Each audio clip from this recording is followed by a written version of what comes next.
이태원에서 단독주택이 팔렸는데요. 무려 228억 원에 팔렸습니다. 근데 그 집이 알고 봤더니 고 이건희 회장의 집이었다. 맞습니다. 자산이 워낙 많았기 때문에 네. 부동산 자산도 뭐 이것만이 아니라 많이 있습니다. 네. 많이 있는데 어쨌든 지금 이건희 전 회장이 이제 이태원에 생전에 보유했던 용산구 이태원동 단독주택이에요. 네. 단독주택인데 이게 최근에 228억 원에 매각이 된 겁니다.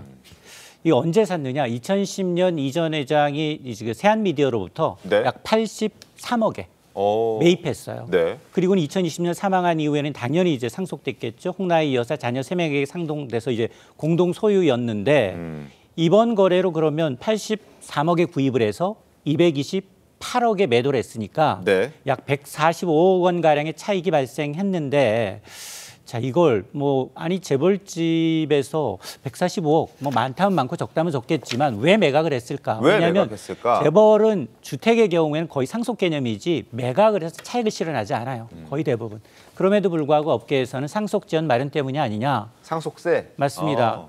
이건희 회장이 이제 약 26조 원의 자산을 갖고 있었고 네. 12조 5천억 원의 상속세를 내기 위해서 6번에 걸쳐서 분할 납부하고 있거든요. 내년까지 납부를 해야 되는데 그동안은 계열사 지분 매각했습니다. 네. 그리고는 주식담보대출 받았어요. 맞습니다. 어마어마하게 받았다라고 말씀을 드렸었죠. 근데 몇 차례 자금을 통해서도 계속해서 현금이 부족하니 2023년에도 비슷한 근처에 있는 이태원동에 있는 단독주택을 매각을 했는데 이번에도 똑같은 사례가 아니냐라고 이제 추정을 하고 있는 겁니다. 결국 상속세를 내기 위해서 그 집을 팔았다라고 봐야 되는 거군요. 맞습니다.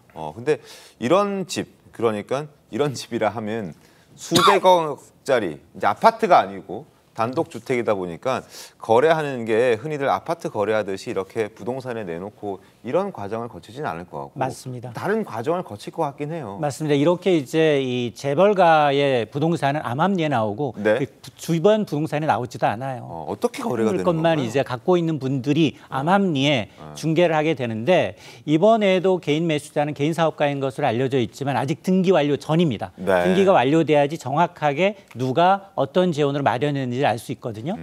그런데 문제는 뭐냐면 이 상속세 과도하다 말씀을 드렸잖아요. OECD 국가 가운데 상속세 안 내는 국가가 있다 없다? 없다. 있다. 있다. 3분의 1이 안 냅니다. 3분의 2가 안 냅니까? 3분의 1. 3분의 1이 안 내요? 예. 호주, 캐나다, 이스라엘 받으실 거 많은 분들 기억하고 계세요? 뉴질랜드, 노르웨이, 멕시코 이런 데는 상속세 안 냅니다. 11개 국가가 안 내요. 나머지 24개 국가가 내는데 네. 우리나라처럼 유산세, 이건희 회장이 26조 원 남겼으니까 26조의 세금을 매기는 방식은 4개 국가밖에 없어요. 어딘가요? 미국, 일본, 한국, 프랑스, 독일까지만 이제 이 상속세를 유산세로 매기고 네. 나머지 20여 개 국가는 유산 취득세. 저는 막내예요. 26조 아니라 저 2조밖에 못 받았어요. 금액이 크지만 받는 만큼 내게 되면 이게 과표 구간 자체가 낮아지기 때문에 세율이 낮아지거든요. 네. 상속인이 많을수록 상속세 부담이 줄어듭니다. 이런 곳이 20곳이에요. 근데 문제는 뭐냐? 지난 정부가 이게 1950년대 만들어진 6.25 때 만들어진 상속세 유산세를 유산취득세로 바꿔보자 법안 올렸는데요. 네. 2028년 시행 예정이었는데 민주당이 지금 올해 세법 개정안을 올리지도 않았어요. 어떻게 보십니까? 부자 감세 맞습니까? 일단 말씀하셨던 것처럼 우리하고 어쨌든 그 문화적으로라든지 법 체계가 비슷한 미국, 일본 등이 하고 있다고 하잖아요. 그렇기 때문에 이 부분에 있어서는 저희가 좀 검토를 해볼 수가 있지만 이게 무조건 이걸 바꿔야 될까 거기에 대해서는 신중한 좀 검토가 필요한 것 같습니다. 부자 감세 논리에서 지금 이제 헤어나지 못하고 계신데 왜냐하면 이게 최근 10년 동안 부동산 자산 가치가 많이 오르다 보니까 네. 상속세 내시는 분이 10년 새 3배 이상 늘었어요. 2023년 기준 19,900여 명이 냈는데 야 전체 인구 하지 말고요. 돌아가신 분 그 당해년도에 35만 명이에요. 35만 명 중에 2만 명이니까 5.6%가 내는 거예요.